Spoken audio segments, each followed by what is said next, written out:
7 straight games. We're 4-3 in these last second situations, but I'm so proud of how our kids responded. Give so much credit to Curtis Knox and Shalante Allen for rising up and being that 12th man, if you will, or whatever. Shalante was going so fast that we just had to slow her down. But she gave us 3 steals. She penetrated and gave a dish over to somebody. We missed a point blank in the first half, but she was doing her job. Next year, you'll see her playing a lot at the 2-guard position just because of her scoring expertise. In the second half, when they switched to a zone, she hit the very first shot on a screen by Rachel, and that helped us right there because we weren't ready for that zone, but that's what they did against Tennessee in the last quarter, and it worked for a while.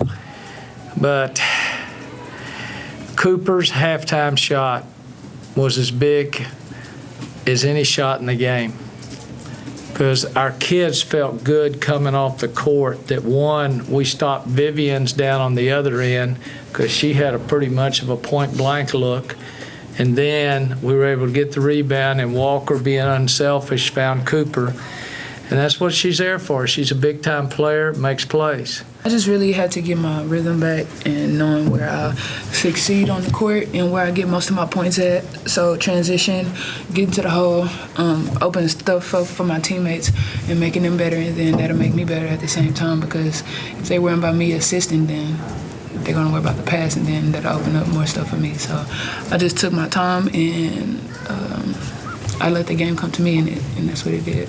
I think it's a huge win, just showing that we've learned from the first couple of close games that we lost. I mean, I think everybody knows we've had a long stretch of really close games, and it's a good thing. I mean, some people say, well, it's a bad thing, I'm not really playing well at the beginning or something, but I think it'll be a good thing in the end just because we're learning from it and we're not still losing the close games. Now we're coming together down the stretch, and even this game we didn't have our star point guard leading us, so we were able to rally around, and she was still, don't get me wrong, she was still there doing her thing, but not having her on the court. Everybody stepped up, and Sewell did a great job. Lontae and Tease did a great job of coming in there and doing what they do, and so we were just able to pull it out together. Proud of our kids. Take your hat off to Texas A&M. They played really well, especially the second half. It never, hardly ever works out playing a wounded team. They always rally. They always rally around the wounded warrior and find a way. And you got to take your hat off to Curtis Knox. She plays 29 minutes, had 1 turnover, 5 assists, and leads her team on a day when they needed her. And you got to really take your hat off to that kid and commend her for a great job. Shalante hadn't played a lot. She comes in and does a great job for them. And played extremely well, makes 2 big shots for them, and in 11 minutes had 3 steals. So both those kids come in and give Jordan a blow, and they never missed a beat in my mind. They shot the ball extremely well in the second half, and it's basically an NBA. You're trying to guard 2 NBA players, that rise up and jump up over you, and it's hard to deal with Courtney Williams when she's making shots like she did today. It's been a while since she's had a game like that, if I'm not mistaken. And, I figured it was going to probably happen today, and I wasn't wrong. Coach Schaefer, he's special.